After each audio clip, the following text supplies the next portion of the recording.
Assalamualaikum warahmatullahi wabarakatuh. Perkenalkan, nama saya Maulia Desvani, nomor BP 2011-03-1003 dari kelas 3 PIR.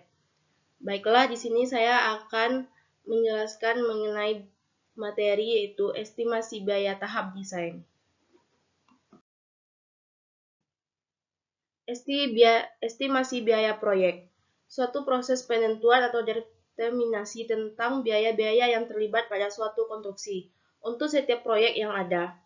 Menurut National Estimation Society dari UC, estimasi adalah seni memperkirakan atau the art of approximating kemungkinan jumlah biaya yang diperlukan untuk suatu kegiatan yang didasarkan atas informasi yang tersedia pada waktu itu. Metode-metode berdasarkan tahapan.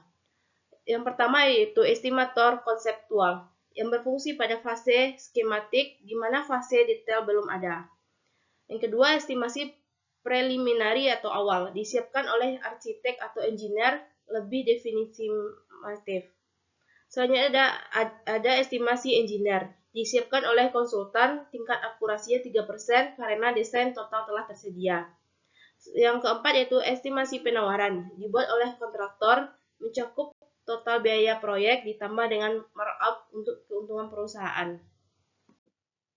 Tujuan utama dari estimasi untuk mengidentifikasikan kebutuhan sumber daya, biaya dan durasi, dan hasil dari estimasi biaya biasa juga disebut dengan RAB, yaitu rencana anggaran biaya atau proposal biaya.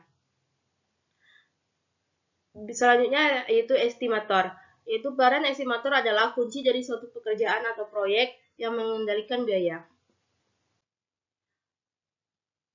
Selanjutnya ada tahap-tahapan dari RAB, Engineering Design. Pada dasarnya, penyusunan RAB terdiri dari 3 bagian pokok materi. Yang pertama yaitu membaca gambar rencana atau tahap desain, lalu membuat daftar uraian pekerjaan secara berurutan. Yang kedua yaitu menghitung volume tiap-tiap pekerjaan dan membuat HSP. Yang ketiga membuat RAB, itu RAB sama dengan volume dikali harga satuan pekerjaan. Dan selanjutnya membuat rekapitulasi total atau engineer estimasi. Ini adalah seperti outline dari pembuatan RAB, yaitu ada gambar rencana, selanjutnya dijabarkan menjadi daftar jenis-jenis pekerjaan dan daftar volume pekerjaan. Selanjutnya dijabarkan menjadi daftar bahan, koefisien bahan, ada daftar upah, koefisien upah, dan ada daftar alat dan koefisien alat.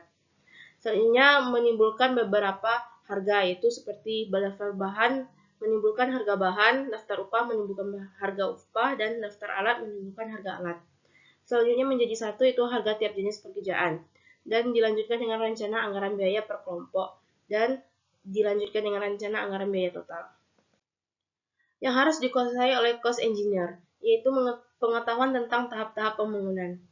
Variabel-variabel yang mempengaruhi estimasi biaya proyek itu ada cuaca, transportasi, kondisi tanah, jumlah tenaga kerja, penyediaan peralatan, dan keterbatasan subkontraktor. Selanjutnya ada hal-hal yang perlu disiapkan, yaitu daftar harga satuan bahan, daftar harga satuan upah, daftar sewa alat, data-data inflasi, tabel baja, daftar besi baja polos dan uler.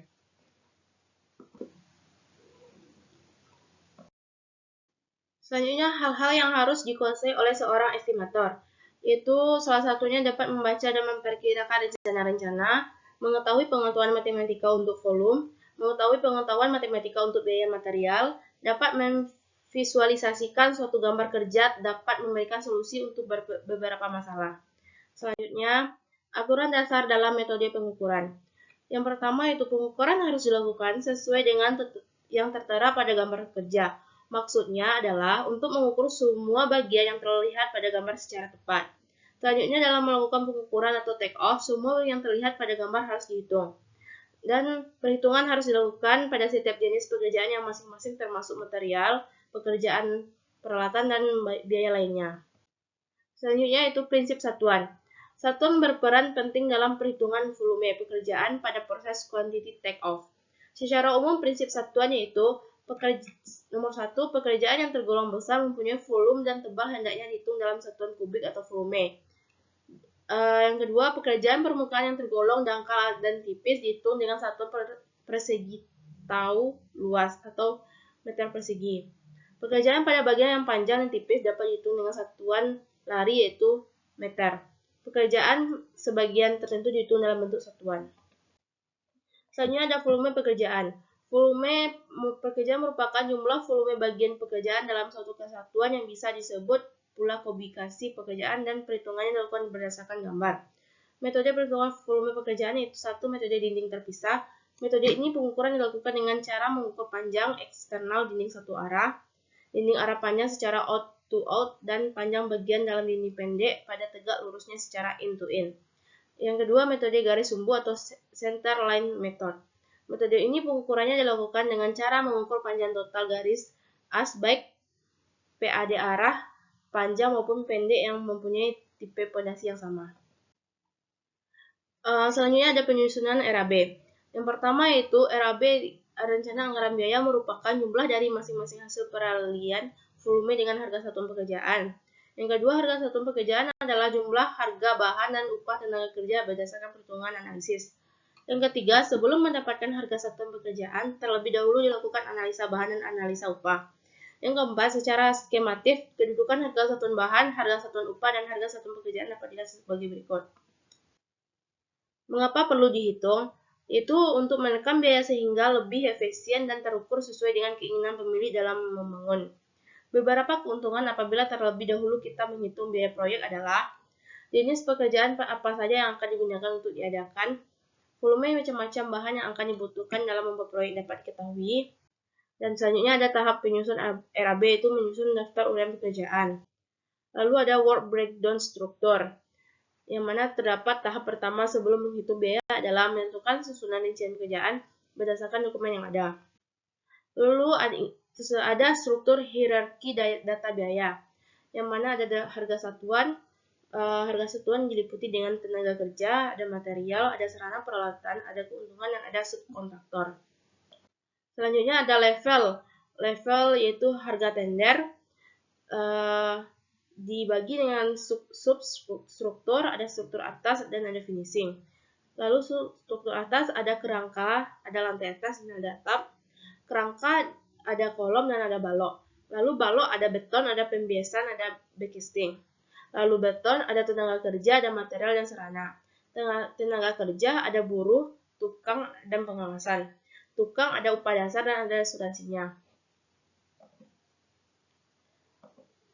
Selanjutnya ada beberapa level dari pembangunan, contoh pembangunan gedung perpustakaan.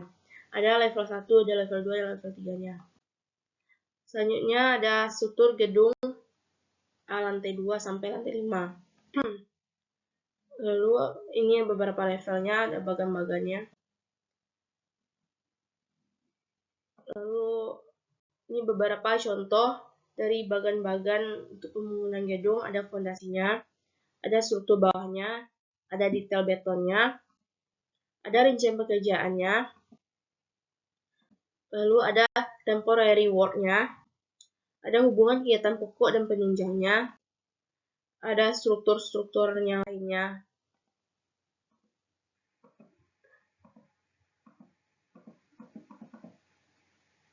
Ini ada beberapa kode unsur biaya langsung. Ada kode subkelompok upah, ada kode jenis setiap unsur,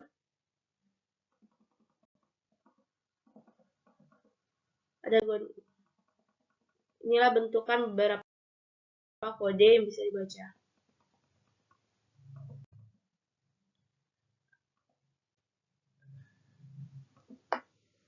Analisa harga satuannya itu rencana anggaran biaya. Yang pertama dilanjutkan dengan analisa harga satuan pekerjaan. Selanjutnya dari analisa harga satuan pekerjaan terbagi analisa BOW dan SNI 2002. Di Indonesia para estimator sering menggunakan analisa BOW, yaitu Burger-Leach Open Berwerken yang ditetapkan tanggal 28 Februari 1921 pada zaman pemerintahan Belanda, dan SKSNI yaitu Standar Nasional Indonesia 2002 sebagai dasar perhitungannya. Selanjutnya metode BOW itu ada metode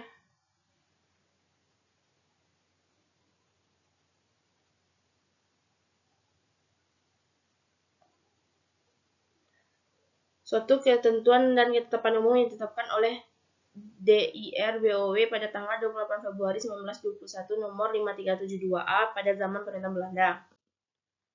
Lalu arti dari BOE adalah pedoman untuk menyusun suatu analisa biaya suatu pekerjaan secara tradisional.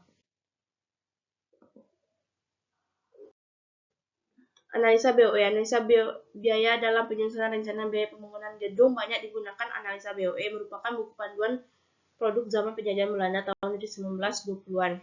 Inilah bentukan buku dari analisa BOE, itu menghitung anggaran biaya bangunan. Lalu ada beberapa proses penyusunan SNI 2002. Itu ada analisa BOE, lalu dilanjutkan dengan proses penyusunan dokumen, ada analisa konstruksi, lalu ada data dari kontraktor dan BOE, ada pengumpulan data sekunder dan sebagainya. Contoh perhitungan berdasarkan perhitungan SNI untuk harga 1 meter kubik lantai ubin 40 dikali 40 cm. Inilah bentuk harga satuan yang berdasarkan perhitungan SNI. Ada contoh, yaitu ada tahap satunya seperti ini.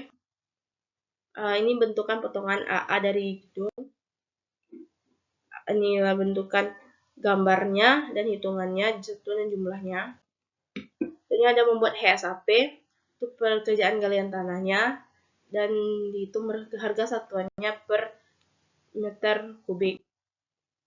Lalu membuat RAB-nya, itu rencana anggaran biayanya. Contoh selanjutnya itu ada membuat daftar uraian pekerjaan yang di breakdown dari gambar rencana, menghitung volumenya, buat daftar harga dan upah. Lalu selanjutnya daftar harga satuan upah proyek ABC. Yang contohnya yaitu seperti pekerja, upah tenaganya per hari yaitu 4.500. Lalu ada mandornya, ada tukang batunya, tukang kayunya, dan ada kepala tukang batu, kepala tukang, dan lainnya. Harga satuan material atau bahan proyek.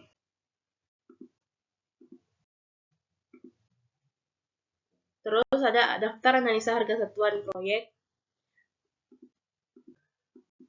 Bisa dibaca kembali dengan DPT-nya. Ada daftar rekapitulasi proyek ABC. Dan sekian, terima kasih. Kalau ada salah, saya mohon maaf. Saya tutupi. Assalamualaikum warahmatullahi wabarakatuh.